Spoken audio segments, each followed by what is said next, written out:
Oke, assalamualaikum warahmatullahi wabarakatuh. Oke, selamat pagi anak-anak.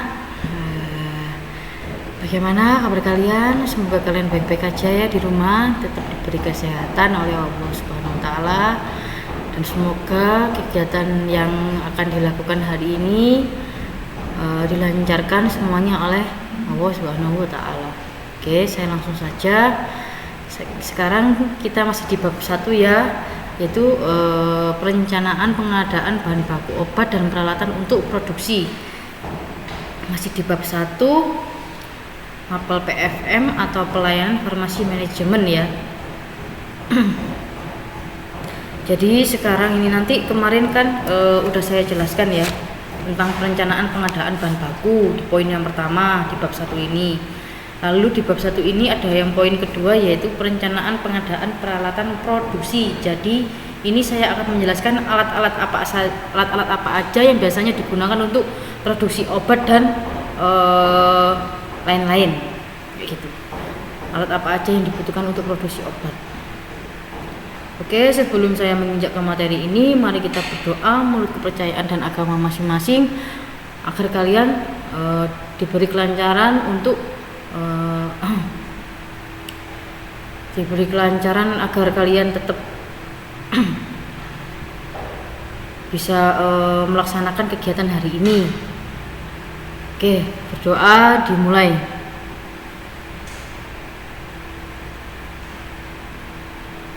Selesai. Oke, di bab 1 ya, ini saya jelaskan sedikit. Ada perencanaan pengadaan bahan baku obat dan peralatan untuk produksi.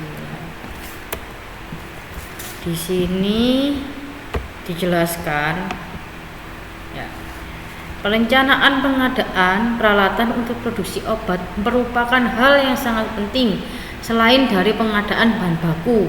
Jadi kalau nggak ada alatnya, nggak ada mesinnya, mana mungkin kita bisa produksi. Begitupun juga dengan bahan baku. Kalau nggak ada mesinnya, untuk kita membuat prosesnya atau gimana caranya kalau nggak ada mesin.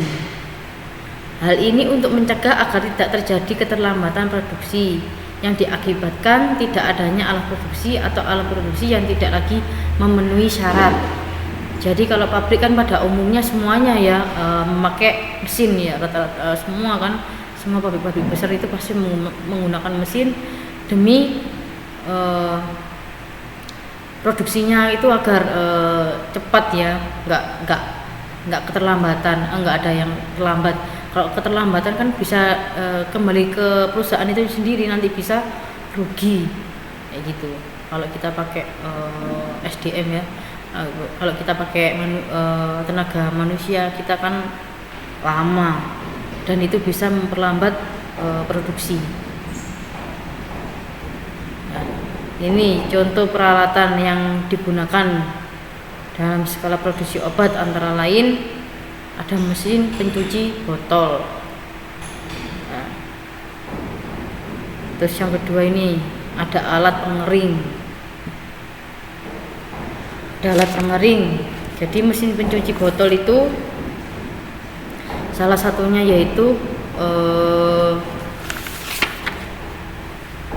digunakan untuk mencuci botol ya, sebelum botol diisi obat. Jadi itu harus dicuci terlebih dahulu agar steril.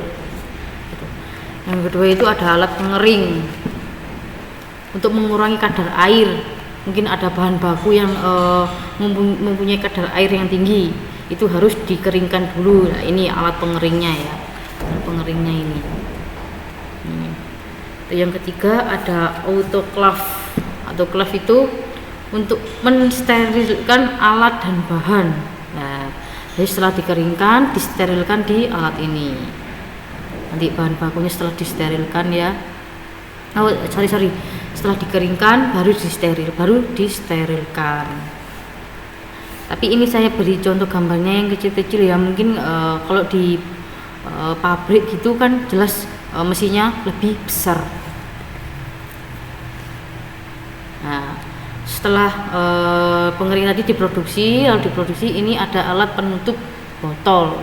Nah, ini alat penutup botol. Jadi kalau di pabrik ini nggak satu gini aja, jelas banyak sekali. Lalu yang terakhir adalah laminal airflow atau LAF. Ini digunakan untuk meja kerja steril untuk melakukan kegiatan inklusi dan penanaman bakteri. Jadi setelah di bahan produksi ini sudah jadi, kita tes di sini atau kita taruh di meja steril untuk dilakukan kegiatan inkulasi. Oke. Jadi ada 5 alat produksi itu ya, 5 alat produksi obat tersebut yang ada di pabrik. Dari sini tadi sudah saya jelaskan, saya kasih gambarnya yang kecil-kecil. Kalau di perusahaan besar pasti mesinnya itu besar-besar. Oke.